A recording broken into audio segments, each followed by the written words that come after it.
Big round of applause for John.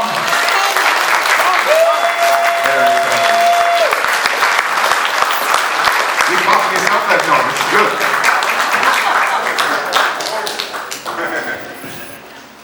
There you go, sir. I'll hand it over to you. Thank you so much. I won't talk for too long, although I am noted for talking too long. Anyway, it's an honor to be here for Mike. I met Mike when he was 12, just before he turned 13. And his brother adopted me, and then he brought Mike out as a ball boy for the soccer team, and then Mike adopted me, and then I had all 5 of the Demerses. And they were beautiful. And they changed my life because I was happy working in the Arctic as a worker.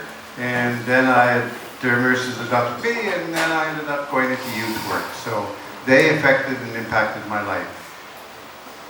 Mike was interesting because he was a teenager. So I'd come over and all the Demerses would be bouncing around to see me except Mike. He was a teenager and he'd go and sulk somewhere.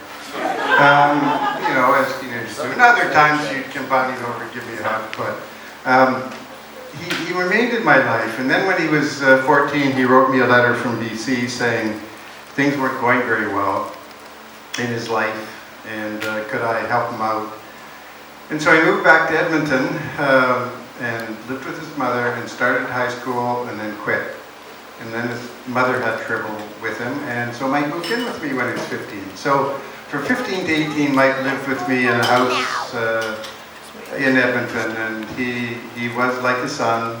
I did love him, and he created many interesting times.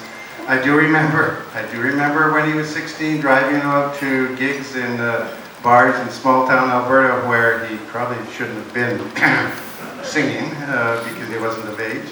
But I remember taking him out with his friend Glenn Gray and just encouraging or at least enabling him to be a musician, if you want. I could go on and on. He traveled with me. I have pictures of him when he was young, and he just knew he was in my heart. And when he was 13, actually, one of the interesting things, and apologies for the story, but I interviewed him, which was kind of interesting because he was 13 and I was in youth work, and I asked him a whole bunch of questions. And I asked him one question, and I said, so Mike, what do you think about masturbation? And of course, Mike always had an answer for everything. He said, well, I guess it's okay as long as it doesn't hurt anybody.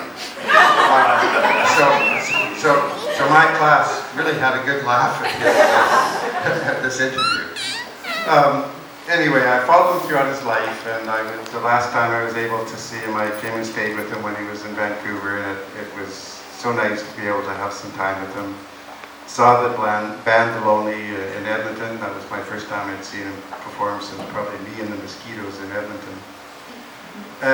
Anyway, I won't go on and on, but he just was a very special person. He was gentle, he was sweet in many ways. I'm sure he's human, so there was other sides to him. But just watching him work with kids, and I was out to see his work in Langford and in Sydney, and just watching how kids responded to him and how he believed in them and how he had compassion for them and how he didn't judge them, and the patience that he had for anybody, whatever their issues. There was not a judgment. So for Mike, I just say, Mike, you're looking down, and hope you give some of us newcoming, or not me, but some newcoming people the same generosity of spirit. So thank you, Mike. Love you.